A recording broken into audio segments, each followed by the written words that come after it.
Always remember, drink responsibly, especially with your tonics.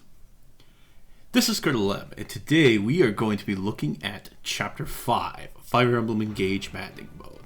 There's a lot to talk about, so let's kind of get everything digested. This is using boots on Alear, and we're also going to be using the Speed Tonic on Celine. With the Speed Tonic on Celine, we're going to be able to double Nelucce, and then with the boots, we're able to reach Nelucce on turn 3. Now, you can do this without the boots on Alear, and you can do a slightly different strategy, though it does mean that you would have Marth on Vander. Anyway, we do have Marth on our good friend Alear. We have Chloe with the Anna ring. We have Alfred with the Alphonse ring. We have Vander with the Sharina ring, and then we have Sigurd on Louis.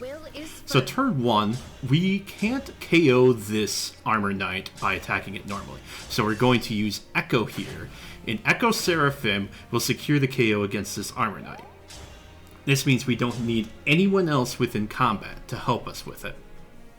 This allows us to take Alear and then go all the way up to this archer and hit it with the Silver Sword. The silver weapons, as well as the boots and a few other things such as skill books, are some of the things that come with the DLC. So for $30, you can spice up your Fire Emblem experience. We have Chloe finish off this archer here, and then we have Louis strike the sword fighter with the silver lance. After that, we canter towards the door. Now you may notice that the Thunder Mage is able to reach Louis, but the thing is that the Thunder Mage will not aggro until you're roughly within the room. We have Vander hand axe the door, and then we have Alfred wait right there, and then we have Clan move forward, Fram deciding to hug for fun, and then we have Bouchra move up, and then finally we have Etier move over here. So the treasure chests, forget about them. It takes way too much effort in order to get them. We have the sword fighters go after Alfred and Vander. Unfortunately, Alfred misses, but it's not a huge deal from what I'm aware of. So, in this turn, we select Boucheron, and he says, "It's Bushin time!" and he bushes all over the door. Afterwards, we have Celine warp Ragnarok here, and then we attack this Armor Knight. Now, just as a fair warning, there is going to be a little bit of rewinding here in the process because there were a couple misses. Thankfully, we get Resonance. Resonance, of course, having a higher damage output means that Vander can use the Iron Axe. We move Vander up, and then we have Alfred use the Vulnerary in order to stay healthy. And then we have Alear attack this Armor Knight, which she is able to reach thanks to having boots. We get the Rider's Bane, which may be an item that we use later. Now we have Louis move up, and I believe this is where I miss. And unfortunately, that is the case. So we do have to do a little bit of rewinding just to secure that. So what I try to do is have Chloe attack, and Chloe, of course, wants to cook and decides to crit kill, which doesn't really help me either. So I have to find this really weird situation as far as like being able to attack without critting. So I do spend a little bit of time just trying to see what I can do to like shuffle the RN just a little bit, and I'm just not getting it. So what I decide after a few tries as a solution, which we'll probably see here right after this swing here. Yeah, I just try to do it with a javelin as well, and the javelin just still does the same thing. So I rewind once again and have to do that all over again. I have Louis attack this Myrmidon, see if I can burn the RN. And then afterwards, I have Chloe attack. The only issue is that I then was like, wait, I can't do that because Chloe will finish off the sword fighter. So I have Alear attack with the rapier, like usual. And then after I do that, and get the Rider's Bane again, I just decide that I could just have Clan attack this particular sword fighter here. It may create a couple weird effects, but it should be okay. So then I have Chloe attack this sword fighter, and this time she shouldn't crit, and she doesn't miss either. The thing is that I want the chip, and I also want the kill EXP. I'm trying to maximize as much EXP as possible. Actually, I did fall 1 EXP short, but I should be okay. And I think it was actually because of this Etier swing, but again, like I said, it should be fine. You're going to see the enemy phase play out a couple times, so I'm just going to explain what happens in that process. But during the time, with Alfred having fortified defense, as well as keeping himself healed with the Vulnerary, he's able to live the Fighter and the Thunder Mage.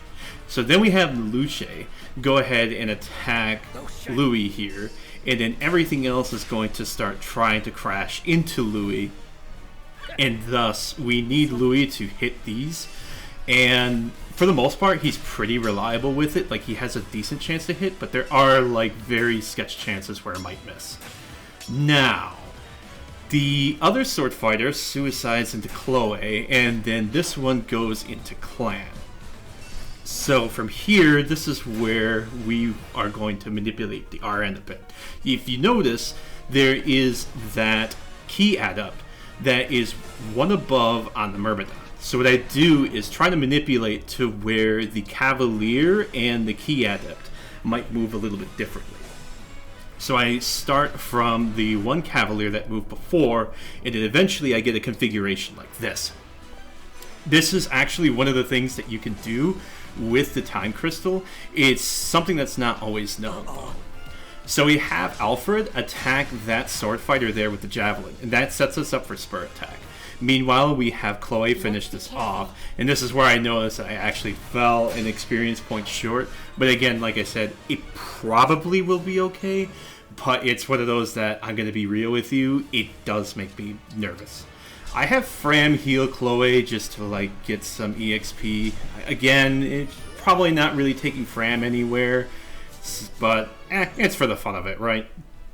So now we just need to wail on the boss. So with Override, we're going to use the Silver Lance, and thanks to Spur Attack, we're going to do a little bit of extra damage. With that extra damage, that's going to put Nelucce into Alear's Lodestar Rush range. So this is also after a strength training as well, and I use Silver Sword, and I'm able to do 27 damage. Of course, again, the Spur Attack isn't really necessary, but it adds a little bit of flavor to it, and it does more damage than everything else. So after Nelucce's first health bar is gone, I have Vander go over here, and again, he can swing with just about anything. Obviously, we use the Iron Axe here because it's the most accurate. After we do that, I decided to have a couple people swing, and just in case like I needed to explain anything else. And for the most part, I think we have everything taken care of as far as this chapter and what it entails. The one thing that's funny is I tried to let Clan and Etier get some EXP, but Clan misses here, and then Etier goes, and she apparently is following after Clan because she also misses. Finally, we go ahead and decide to attack Nelucce, and we can finish him off with a combination of Spur Attack, Alear's passive, Resonance, and of course having the Speed Tonic so that we can double. The other thing that's important too is that because Celine has 22 HP, she's able to survive with Resonance as well as with Nelucce's hit. So you don't have to dodge that attack in the process like you do in some of them if you use the Folk Banner. Anyway, that completes the chapter in 3 turns. This has been Colonel M. Thanks for watching. I swear, if I have to do Chapter 5 again, I'm going to take my boot and eat it.